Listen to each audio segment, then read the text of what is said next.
JDS ಪಕ್ಷಕ್ಕೆ 25 ವರ್ಷಗಳ ರಜತ ಮಹೋತ್ಸವದ ಹಿನ್ನೆಲೆಯಲ್ಲಿ ಚಿಕ್ಕಬಳ್ಳಾಪುರ ಜಿಲ್ಲೆಯ ಚಿಂತಾಮಣಿ ನಗರದಲ್ಲಿ ಜೆಡಿಎಸ್ ಕಾರ್ಯಕರ್ತರು ಬೃಹತ್ ಮೆರವಣಿಗೆಯನ್ನು ನಡೆಸಿದರು.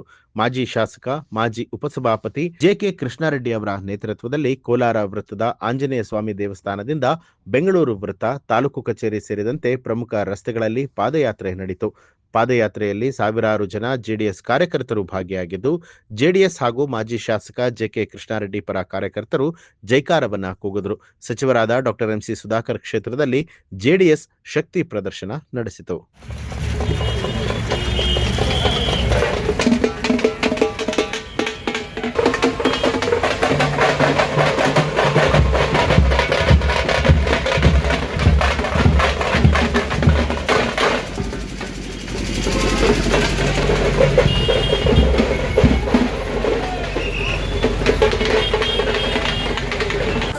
ನ್ಯೂಸ್ ಅಲರ್ಟ್ ನಿಮ್ಮಿಂದ ನಿಮಗಾಗಿ.